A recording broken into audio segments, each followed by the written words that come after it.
کے اندر یہ جو فرسودہ نظام تعلیم ہے اس کے اندر ہمیں یہ پڑھایا نہیں جاتا ہے، جبکہ یہ آپ کا بنیاد ہے، پانی، انسانیت، آپ کی زمین، جنگل، یہ ڈیپ ایکالوجی کہتے ہیں۔ ڈیپ ایکالوجی کا مقصد یہ ہے کہ آپ کا جو ماحولیات کا تصویر آتی، آپ کی حکمت عملی ہے کہ آپ کو جتنا حق ہے،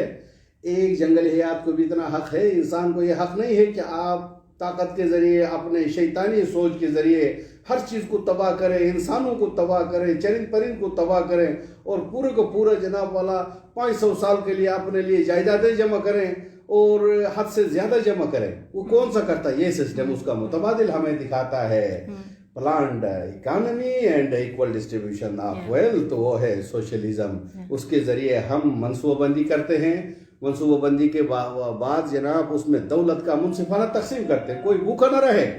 کوئی بغیر چھت کے نہ رہے۔ لیکن یہ سسٹم میں جناب والا زیادہ تر لوگ بھوکے بھی سوتے ہیں اور زیادہ تر لوگ وہ بغیر چھت کے بھی سوتے ہیں، اور کئی کے پاس اتنی جائیداد ہے وہ حد سے زائد ہے۔ تو اس سسٹم کو بدل کے، اس سسٹم کو توڑ کے ہم اپنا سسٹم لانا چاہتے ہیں جس میں جنگلی حیات، آبی حیات، انسانی حیات، جنگلات سب برابر طریقے سے بابا جان ہمیں یہ بتائیے گا، بیٹھ سکے۔ کمر بابا جان ہمیں یہ بتائیے گا کہ اگر میں آپ سے پوچھوں کہ اس وقت گلگت بلتستان میں کوئی 3 مسائل آپ مجھے اگر ماحول کے حوالے سے، جو آپ نے پوری ہمیں بتائی ہیں باتیں، یہ پوری دنیا میں ہم یہی دیکھ رہے ہیں کہ سرمایہ دار نے پوری دنیا میں یہی کیا ہے، زمین، چرند پرند، انسان سب کو بے گھر کیا ہے، اجاڑا ہے اپنے مفاد کے لیے۔ میں اگر یہ سمجھنا چاہوں کہ گلگت بلتستان میں ایسے 3 کیا چیزیں ہیں جو اس وقت سب سے زیادہ متاثر ہو رہے ہیں اس طرح کی ڈیولپمنٹ، سو کال ڈیولپمنٹ پروجیکٹس کے نام پر؟ یہ جو موجودہ آپ کے پہاڑوں کو یہ لوگ یہاں پاکستان کے مختلف سرمایہ داروں کو بیچ رہے ہیں لیزز کے نام پہ، اور بین الاقوامی سرمایہ داروں کو بیچ رہے ہیں۔ اس سے ہمارا کے لیے جو سب سے بڑا مسئلہ آتا ہے کہ اس پہاڑ کو کاٹنے کے لیے یہ اتنا بڑا ایندھن وہاں جائے گا، اتنے بڑے مسائل ہوں گے، اور اتنا بڑا کاربن کا اخراج ہوگا۔ کاربن کا اخراج ہوگا تو گلیشیئر کے پہاڑوں پہ بیٹھے گا، سب سے بڑا وہ خطرہ ہے ایکالوجی کے لیے۔ اس کے ساتھ آپ یہ ڈیولپمنٹ کے حوالے سے یہ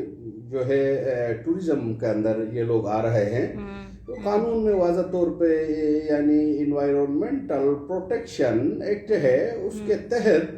ایک قانون میں دریا کے 200 فٹ تک کوئی تعمیرات پر پابندی ہے۔ بالکل، یہ سرمایہ دار آ کے پیسے لگا کے ان کو خرید و فروخت کر کے دریا کے اندر سے سسٹم نکالتے ہیں، تو جس سے دریا کا جو بہاؤ رک جاتا ہے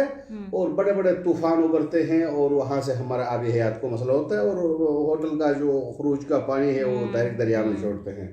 تو یہاں آنے تک وہ پانی زہریلو بنتا ہے، زہریلو بننے کے بعد آپ کا بلن ہے،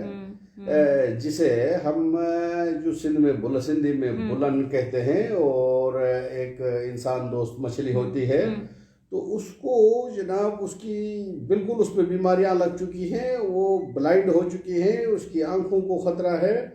تو مطلب نہیں دیکھ پاتی ہیں۔ تو یہاں تک اس کے مسائل آتے ہیں۔ پھر ساتھ ساتھ ادھر گلگت بلتستان میں جو مسئلہ ہے، وہ جو پہاڑ ہے، برف کے پہاڑ،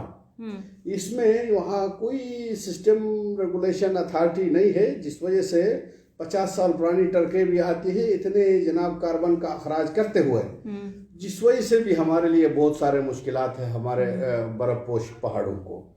تو سوئی سرمایہ دارانہ نظام نے تو ساتھ ساتھ اس ساروں کو کنٹرول کرنے کے لیے گلگت بلتستان کو سوئی اسلام آباد کا جو حکومت ہے، سرکار ہے، ریاست ہے، پاکستان کے حکمران ہیں،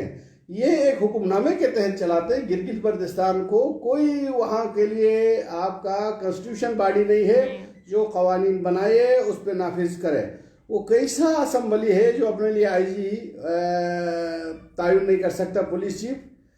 ہوم سیکرٹری تعین نہیں کر سکتا ہے، چیف سیکرٹری تعین نہیں کر سکتا ہے آپ کے قانون کی حکمرانی کے لیے۔ وہاں تو کوئی رول آف لا نہیں ہے، وہاں بلکہ لا اینڈ آرڈر ہے، یعنی ڈنڈے کی حکمرانی کہا جاتا ہے اسے، وہاں یہ ہے۔ اور آپ کو بہت زیادہ ہیوی کنٹرولمنٹ ہم سمجھتے ہیں وہاں وہ بالکل جناب اس طرح وہاں پہ سیاسی کارکن جو بات کرتے ہیں، ماحول کو اوپر بات کرتے ہیں، سیاست کو اوپر بات کرتے ہیں، مسائل کو اوپر بات کرتے ہیں، ان کے لیے ان لوگوں نے